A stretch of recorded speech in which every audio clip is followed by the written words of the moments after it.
Welcome to Founders Future, a podcast powered by Closers.io, where we dive into the journeys of innovative entrepreneurs and explore the road ahead for them and their companies. I'm your host, Mishal Saeed, and in each episode, we uncover the stories behind impactful ventures, the challenges faced along the way, and the strategies driving their future growth. Today, we're thrilled to have Maria Lavithi, the founder and CEO of Heroes Made, joining us. Maria was born in Cyprus and educated in the United States before returning to Cyprus to launch Heroes Made, which is an innovative ed tech company that's transforming social emotional learning (SEL) for schools. With a platform designed for zero prep integration and nationwide storytelling campaign engaging young students, Maria is empowering the next generation with essential emotional and social skills. We'll explore her entrepreneurial journey, how Heroes Made is reshaping education, and really her vision for scaling this mission-driven business globally. So with that being said, let's dive in. Maria, welcome to Founders Future. Thank you so much for having me here. And that was a wonderful introduction. Thank Oh, you. good. I'm so excited to have you here. So let's dive in. Let's kick things off now for the listeners. Take us back to the beginning. What was that specific problem that you saw within the education or social emotional learning landscape, perhaps around student engagement, teacher workload that inspired you to start Heroes Made to begin with? All right. So this actually came from a personal story. I'm a mother, and when my daughter was very young, around 6 Mhm. years old, there was bullying incidents happening in the school, and it wasn't anything too big, nothing too dramatic, but it was big enough to develop a mechanism in her where she was no longer as social, and she didn't necessarily want to go to school, but she was going to school because she had to go to school. We, as parents, we wrote a little story. We made her the hero in the story, and we explained how to deal with this situation. So just to make the long story quite short, this kind of got out of control, and we started getting orders from a lot of parents that wanted a similar personalized story to Mm. teach these coping mechanisms to kids. That was the first attempt, Michelle. And then what happened is that investors spotted us and they thought that this was a brilliant idea, but we need to bring it into schools Mm. and adapt it so it's part of the educational landscape. And that's how we closed that one down and we opened Heroes Made, which is based on, it's completely aligned with educational standards and is designed to be part of the school experience, not so much at home experience at this point. Yeah. Wow. Oh my gosh, I can't even imagine navigating through that as like a mother. But I love the fact that you're doing something so good from a humanity perspective as well, because I don't think a lot of parents they don't really observe a lot of these things in their children sometimes. That's oftentimes like they blame their kids or like they think maybe they're not focused enough or they're not smart enough. But Uh, yeah, no, I love it's it is a challenge for parents because we do have our plate full and there's so many things that we worry about. yeah. But I always loved writing. My husband is an illustrator, so it was like an easy little thing for us to put together. We were not planning on this to become this huge global company. We were just planning to do a little book for our own kid. Right. And it doesn't matter if the kid, it's like their fault or not their fault. The whole purpose of this is to teach them, to give them the tools. We don't focus on that. We help them how to cope, regardless if they are the bully or if they got bullied or what caused all of this. There is reasons behind all of these behaviors, and we can help kids get better. And you know what I say? It's like at the end of the day, Michelle, the whole world it runs on one thing, and that one thing is people. And Yeah. unless we get people right, it doesn't matter what else we create. It doesn't matter how much innovation we bring forward.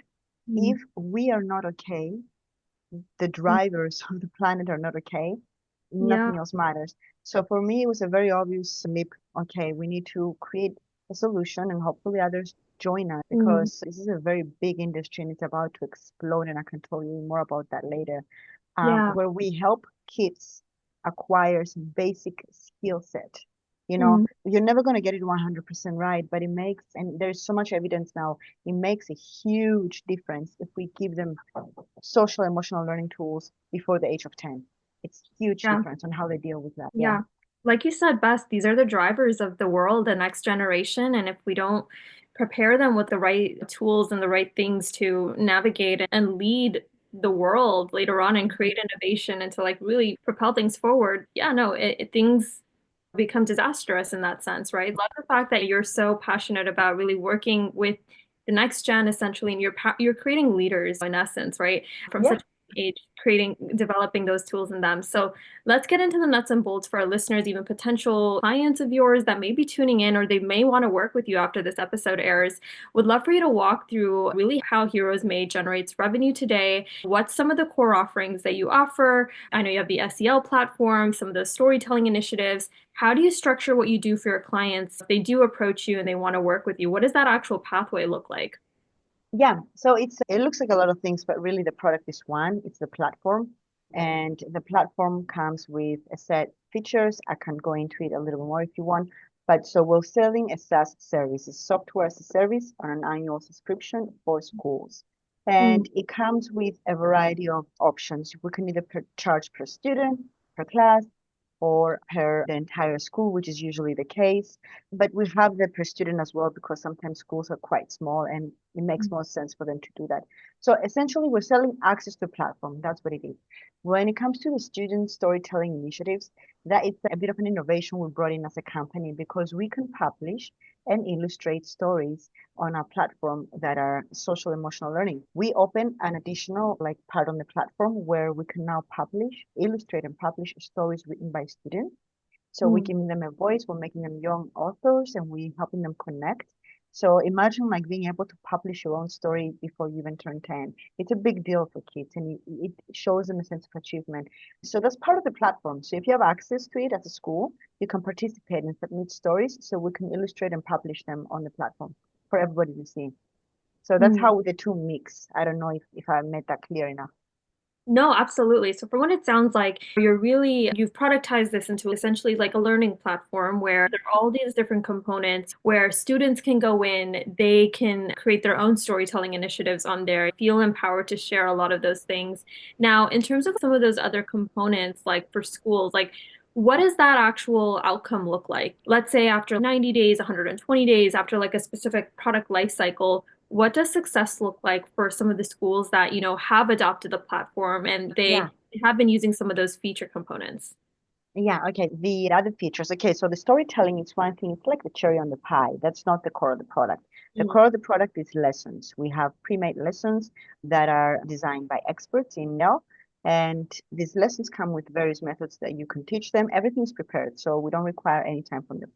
Then we have a little bit of a feature that checks the like the class mood calendar, we call it, so we can see if there's any kids reporting distress, just so we can help them integrate. And then the other thing is just a preliminary assessment that teachers can do a couple of times a year to see where the kids stand on these competencies.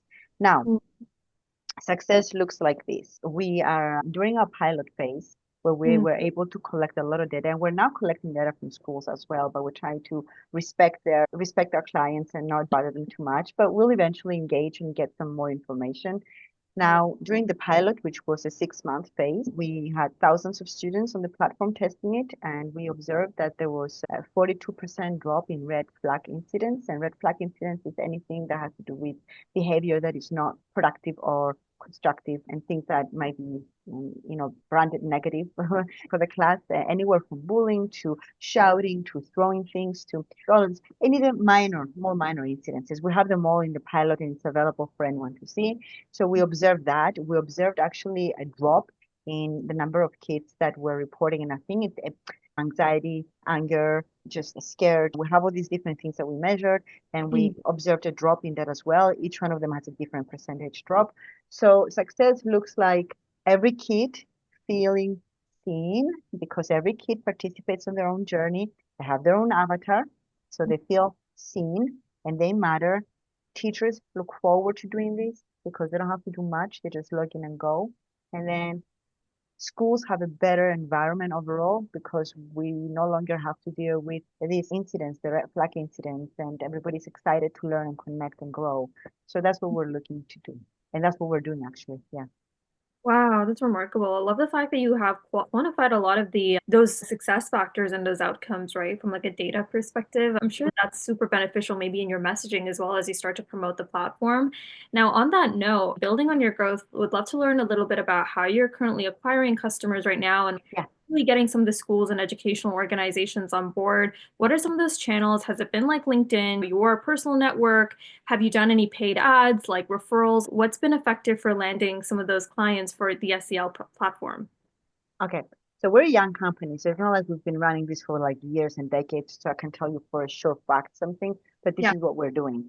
So because the platform is available globally, however, our biggest market and the market that we're originally designed for is the US. The Mm, US has a very particular channel when it comes to education. One, if you work with either distributors or resellers of mhm, products. Okay, of course, that's not the only channel you need because you're one of many, and they're not going to push you the same way they have 1,000 products on their portfolio. The mhm, other way is to have the traditional sales approach, which is outreach. We have a team of people that are reaching out to schools, they're mhm, engaging them, showing them a demo, and then we're onboarding schools. That is the most common method. When it comes to ads or LinkedIn or any of that, we haven't employed any of that yet.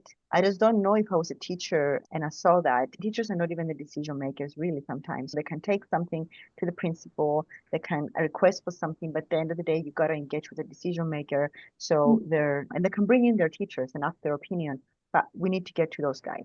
mhm, Now, in Europe, it's a different game. In Europe, the educational system is structured quite differently. So you don't have a school by school situation or districts or anything like that. You have ministries of education, so that it's a much more huge buying cycle where you have to sort of engage and pay your dues, spend a couple of years negotiating, explaining. There's a lot of red tape. It's government. And then Europe is a little bit behind when it comes to technology, believe it or not. There's a lot of educating to do there as well. But yeah, in the US is a traditional reaching out, engaging, conversation, showing a demo, and onboarding the client or through distribution channels that do mhm. that for us. Yeah. Okay, so from what it sounds like, and this is more for the listeners, they may not be familiar with how it looks like in the SaaS space. Like, how does that acquisition model look like? Right now, you're relying on some of those distribution channels, doing some outreach on LinkedIn. From what it sounds like, are you beginning to start doing that outreach on LinkedIn very soon? No, we're not doing LinkedIn. We might. It's a good idea. It's a very Mm, good idea. And perhaps some of the sales agents that we have might be utilizing it along with other methods that do lead generation. But I personally haven't. yeah. And I do give the freedom to the people that are generating leads for us to use whatever channel makes sense for them, whatever they're familiar with. But yeah, we have to reach out to principals, assistant principals, superintendents, and we have to find that information manually, engage with them, and bring them on the cycle and explain to them how everything works. And hopefully they love us and fall in love with us and they buy the product, right, for the Mm, school. So that's what we're doing right now. We have a lot to learn for sure. And the distributors work differently, Michelle. The distributors and the resellers in the space, what they do is they probably already have a network of buyers. So when the mm, opportunity arises, they'll go and say, hey, I have these 5 new solutions in my portfolio. Would you mm, like to buy any of them? This does this, and this does this. And they push us like that. A much different situation.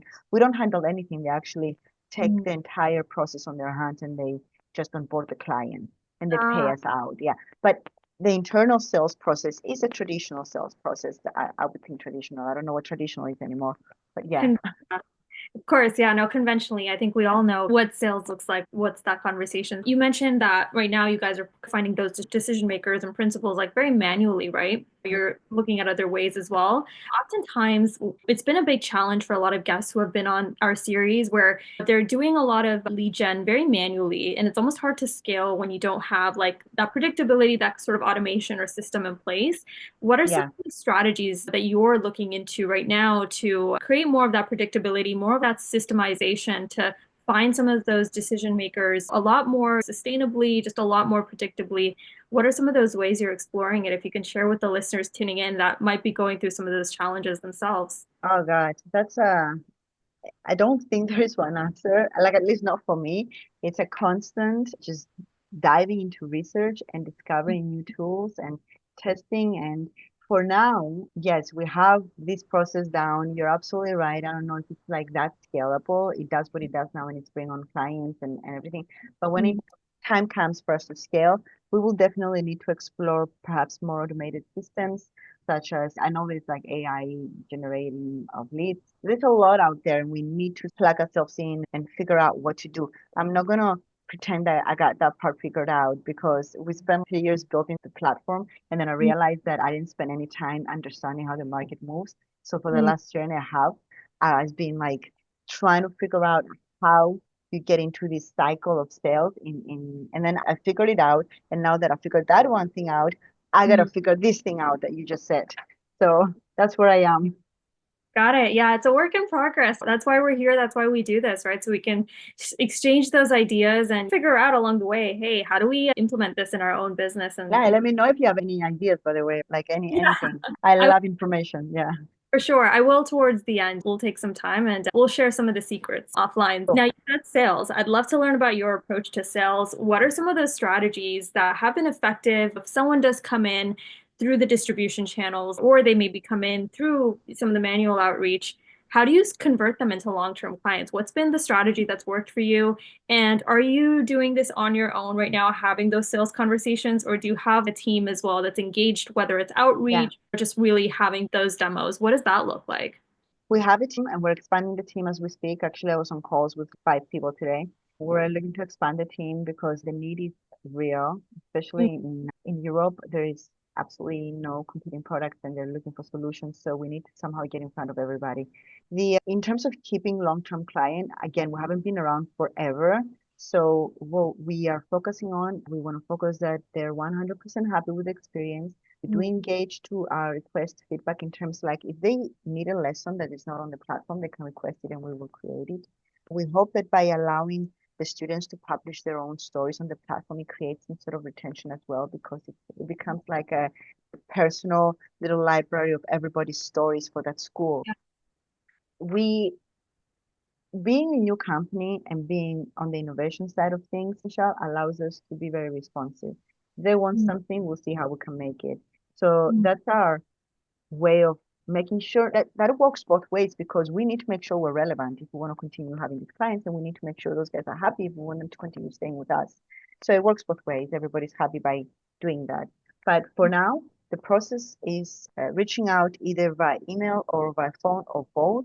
It can take a few times. Engaging in an appointment and sharing the demo, outlining the benefits, finding out if there's any particular pain points that the client is having, and how we're going to make that easier for them. And then either offering a demo or onboarding the client altogether without a demo because it's a very easy platform and they don't necessarily need to test too many things.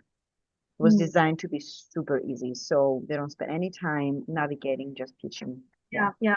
That's the beauty of SaaS and why I love that world because it's so intuitive and very product led. A lot of that buy-in. You get them on the platform, you show them really, okay, everything that they need to be successful. And I love the fact Yeah. that you're focused, very hyper focused from what it sounds like on customer retention, right? And you have that advantage as like a young company to get a lot of feedback from early adopters, find out what's working, what's not, and then iterate as you guys go. So this sounds phenomenal. You guys are on the right track. And on that note, the growth has been incredible, right? From what it sounds like. You guys are ramping up, you're getting into some new markets as well, and finding different ways to really get that traction. If you can Mm-hmm. share with the listeners maybe a bottleneck that stands out, what would it be? Is it even attracting like the right types of leads to come in and really adopt the platform, improving maybe the conversions as you guys have more of these conversations on the sales side? What are you most focused on solving to keep all of this momentum going into 2025? Yeah.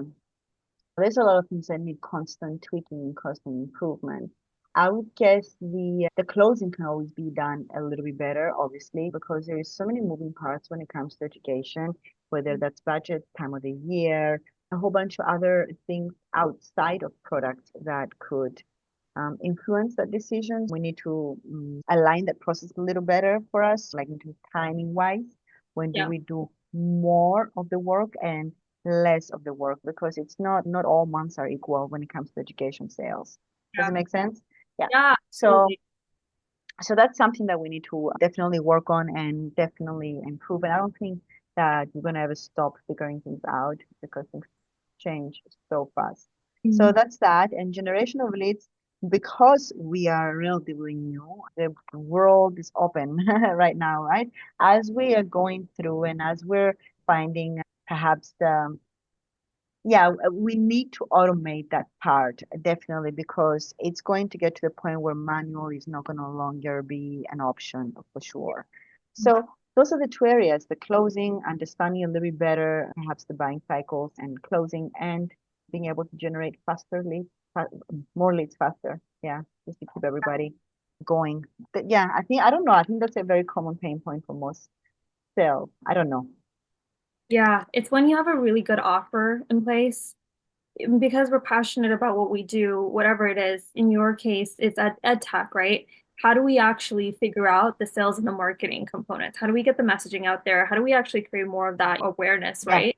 I know this you mentioned earlier, like in Europe, especially the sales cycles being a little bit longer. There's more red tape right around that, right? Yeah, just being open to new perspectives and bringing the right experts in place to help out there in that sense. Yeah. People make all the difference, by the way. Yeah. Everything I know is because I've engaged with people and I work with people. It's there was no way I could possibly know all of this just by sitting here and like doing research. So yes, the right team, the right people always make a big difference. Yeah, for sure. Especially as founders, we have to get out of our own way and just be open to like the new perspectives and just being okay if we don't know something, like, hey, let's get some ideas from elsewhere. Yeah. That's our community. Now, with everything you've accomplished so far in your success, would love to hear about your vision for the near future as you guys look ahead. What's top of mind for growing Heroes Made over the next 6 to 12 months? What are some of those goals that you have in place? All right. I'm always a bit cautious saying my goals out loud because like it just puts a lot more pressure. But it's definitely acquisition of an X number of schools added on to our pipeline and to actually convert it. So we have a number in mind that we will hit. Once we Mhm. hit that number, we're in a position to do something much, much bigger and even continue the evolution of the platform. Although I'm not gonna ever complicate the platform, there is things I want to make even better.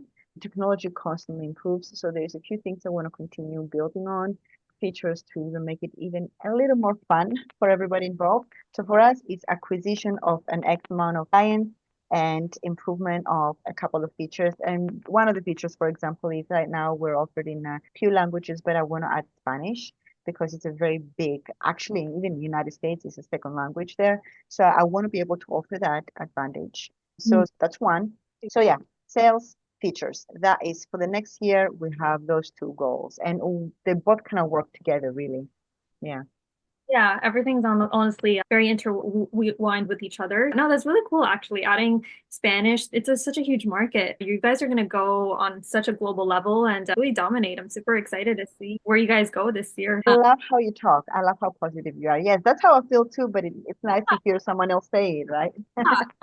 Because the thing is we've interviewed so many SaaS founders and they don't talk about accessibility and accommodation like with other markets as well. It's almost okay, we need the consumer to adapt to the platform, right? But you're so focused on iterating and really getting that feedback. And I know you mentioned it earlier. So that's why I'm like so excited because look, I'm like these are like all the positive signs and it's so nice to hear that. Thank you. One last question as we're in the lightning round for the listeners, entrepreneurs, and founders that are looking to follow in your footsteps. What's like the best piece of advice you would give to them, or maybe a specific resource that you've received about scaling an ed tech business that you would give Yeah. on one last? I have a couple of pieces of advice. One, I feel like I took my own advice and I did well. The other one, I didn't take my own advice because I figured it out later, much later in the game. So if I can pass this on. So my first piece of advice is that you'll never know everything. You just gotta go every day. There is no, because a lot of us get lost in prep work, in research, in testing, in this, in that. But the reality is that you just gotta get the product out there and two, you got to start selling before you're ready, like 100%. Because I made I don't want to call it a mistake. It's not a mistake. Everything happens for a reason. And perhaps that's how I should have done it because we're not dealing with B2C, we're dealing with B2B. And sometimes that market can be unforgiving, especially with all the strict guidelines and compliance that exist within the educational arena.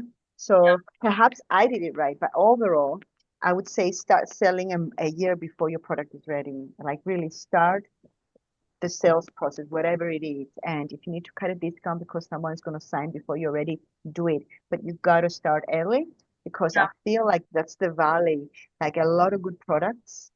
yeah, Um, there's so many good products out there with a lot of inspiring people behind them, and they get stuck in that valley of, okay, now how do I sell this? Because Sales is a very, there's so many different options and so many aspects to it, from branding to marketing to actually closing to demoing to appointment to lead generation. It's overwhelming and it's forever changing as well. And I think that would be my one piece of advice. I wish I'd started sooner. Yeah, that. And don't wait to know everything because you're never going to know everything. Just go on with it. Go on with it. Yeah, absolutely. I love your mindset, honestly. I just was like, you have such a bright mindset and a good positive outlook about everything. And sometimes you develop that later after you have multiple ventures or multiple goals, Yeah. Yeah. right? And those are costly lessons, right? Because if you can get it right the first time, you set yourself up for success because you have that right foundation. So I love it, honestly. What a great way to end today's episode. I mean, that on that note, that wraps up another inspiring episode of Founders Future. Maria, thank you so much for joining us today and really just sharing your incredible journey thus far, really helping the youth, really preparing our next generation of leaders and conscientiousness around entrepreneurship and the most important facets of it. I'm inspired and I'm excited to see where you go in 2025. Thank you. Thank you so much. To our listeners, if you enjoyed the episode, don't forget to subscribe to Founders Future wherever you listen to your favorite podcasts. You can also find some more resources and insights at closers.io, where we're dedicated to helping businesses accelerate their growth through trained appointment setters and world-class sales systems. Until then, everyone, keep climbing, and we will see you all on the next one.